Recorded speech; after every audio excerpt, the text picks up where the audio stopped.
And now going back to the other unhinged former president, we got Donald Trump resigns from SAG-AFTRA after union moves to expel him. This is so exciting because, we haven't had Trump tweets in such a long time.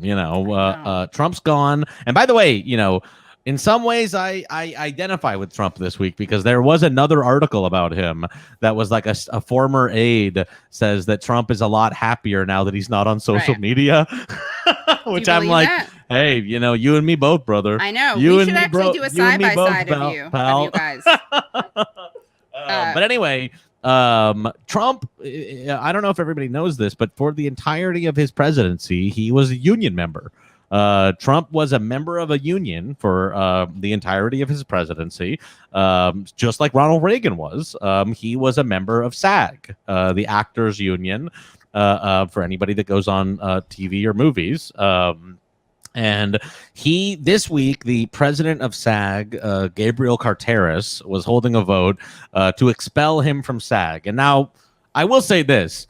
He was allowed to stay in SAG for the entire 4 years. You know what I mean? And what about the emoluments clause? And the thing that actually pushed them over the edge was, he fucking, the insurrection attempt. They were like, there was an insurrection attempt, and it's not okay for SAG members to do insurrection attempts or whatever. In some ways, I'm like, maybe SAG should have kicked him out when he was, separating kids from their parents at the border, or like closed down travel to every country where Muslim people live and stuff like that, But whatever, they finally tried to expel him this week after he holds no more power or anything. Right. Yeah, he can't do anything to them, right? And so finally. Yes, and so finally he did. He said, "You can't fire me. I quit," and wrote back a letter that it's kind of gives you the boost of like 10 Trump tweets or something. You know what I mean? And the other problem with it is this. I should say, everybody, SAG sucks. SAG is a bad union. They're not good to like smaller earners in the union. There was a big controversy just this last year where they basically stripped away health coverage from SAG-AFTRA members. I have a friend, my friend Joe, basically moved back to Ohio because he was like, listen, I don't make enough money doing commercials and shit to like qualify for SAG health insurance anymore. So he left the business. By the way, whatever. I don't want to get into it. People in chat are being like, that wasn't an insurrection by Trump. I don't even want to get into it, but yes, I agree, of course, that I think the whole thing is overblown and it's fucking silly. Right. I got in trouble for how much I say. Exactly. He said it on this show. People got mad at me because the first week I was like, I don't think it's as serious as everyone's saying. Right. Yeah. And everybody got pissed off at me. Yeah, which we can have. Which, by the way, I will say that the cop who was supposedly beat to death with a fire extinguisher. This week, there's some doubt about that. They're like, the autopsy says there was no blunt force trauma. And so I'm like, what the hell happened? What the hell happened with all that shit? Yeah.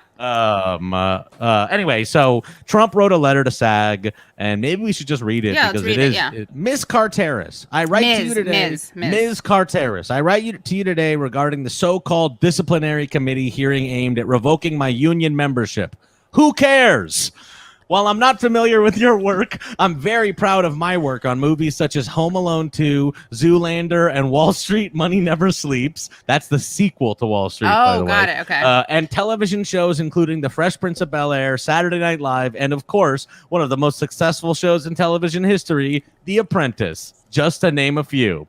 I've also greatly helped the cable news television business, said to be a dying platform with not much time left until I got involved in politics, and created thousands of jobs at networks such as MSDNC and fake news CNN, among many others. Why did he call it Clinton News Network? That's better than fake news. At this point, honestly, I'm like, why doesn't Trump just write letters all the time? Like, he wrote this letter. I'm like, you don't need tweets anymore. You can just send out letters all the time. Who cares? We'll read them. We'll read them for you. They publish this everywhere. Yeah. Which brings me to your blatant attempt at free media attention to distract from your dismal record as a union. Your organization has done little for its members and nothing for me, besides collecting dues and promoting dangerous un-American policies and ideas, as evident by your massive unemployment rates and lawsuits from celebrated actors who even recorded a video asking, why isn't the union fighting for me? These, however, are policy failures. Your disciplinary failures are even more egregious. I no longer wish to be associated with your union. As such, this letter is to inform you of my immediate resignation from SAG-AFTRA. You have done nothing for me. Regards, President Donald Trump. So listen. Yeah, that's really I've got friends. I've got friends in SAG who read this letter and they're like, he's Where's not wrong. lie? Where's the lie? Yeah. The only part that's wrong is where he's like, you guys promote un-American ideas because like who gives a fuck about that? Yeah. But they truly don't do very much for their members. They truly don't do very much for their members. Okay, who's going to design a woke Trump graphic? I have always called him, Katie, in my terminology, nice Trump. I've always called him Jeans Trump. Because I theorized that at some point, Donald Trump will appear on the cover of Time magazine wearing jeans with the text that says, like, what I've learned. So Jeans Trump, to me, is when Trump when Trump is like, when they're trying to like revamp him as the good guy, he'll be sitting there with like the shirt unbuttoned a little, wearing jeans. What kind of and shoes? Smiling. What kind of shoes, though? I think he's still in nice shoes, but Jeans Trump would mean a seismic shift in the world. I think you're not getting and this is on me, not you. I'm not communicating it effectively. I'm talking about woke Trump, where he actually says the stuff. There are two ways to be woke. One is on LGBTQ stuff, where again, in the 2016 in Cleveland, he actually said LGBTQ and there was no Q on the teleprompter. Mm-hmm. And the other thing he does is he'll say things like, because he's not afraid to say the things that are bad, so it almost sounds like he's Chomsky.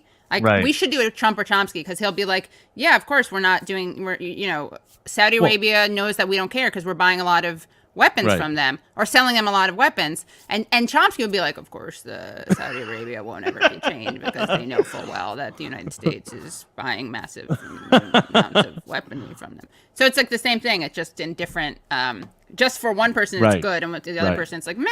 Right. I mean, no, for one person it's bad. So you're basically saying, like, when Trump is woke, almost like wrong, like stopped clock syndrome. I'm saying when finally Trump's going to go on the Ellen show, that's when we'll see the debut of Jeans Trump. I would say it's more than just stop clock, because he says stuff that no one else will say. Mm-hmm. So it's like brutal honesty. It's unmasked. Other people would pretend that, like, we are committed to human rights and we're doing all we can to make sure that we work with the cultural sensitivities of a nation that is blah blah blah blah. No, he's just like, they're buying a lot of weapons from us. Yeah, like when he would when they'd be like, oh, you think that you think we never killed anyone around the world before? It's a very dangerous place. We do this kind of stuff all the time. You think they never did anything like Trump this before? Trump or Chomsky. I'm telling you, yeah. So we went through Biden, we went through Trump, and now let's go back to Obama, who honestly, of the three of them, I kind of dislike the most because he's so disappointing and he's such a good act. Obama should know better, I think, a little bit. So this one really pissed me off. This really pissed me off. This is Obama tweeted this week. Climate change is a real threat to us all, but feeling helpless or overwhelmed isn't going to solve it. As long as we stay hopeful and keep working with the urgency the challenge demands, we can make a difference. So first of all, just the idea of even framing, climate change, like being hopeful as the sort of remedy to climate change, pisses me off. But then look at what this Atlantic article is. So the title of it here, it's kind of behind the thing there, but the title of it is "Inevitable Planetary Doom Has Been Exaggerated," which is fucked up even to begin with. Like, that's a little bit ridiculous even to begin with. But then if you scroll down this article, so if you scroll down all the way to like the bottom, I believe there, this is part of a series that's sponsored by Citibank. Wait, where do you see that? Scroll all the way to the bottom. It was on my phone anyway. I sent you the screenshot for it. Oh, you did? It's like more from this series sponsored by Citi. And when I was reading it, it was like all Citibank ads. I texted you the image. Yeah, don't worry, guys. I have the evidence. I'll do it right now, actually. So anyway, Obama is linked to an article about how climate change is not that bad. And if you read this article, by the way, literally the article is like, only invertebrate species are going extinct, which, by the way, is still very bad, everybody. Yeah. If all the invertebrate species are going extinct, that's still a very, very bad thing. So this was an Atlantic series presented by Citibank, is part of this series. You go. There it is. That's right up there. More in this series presented by Citi.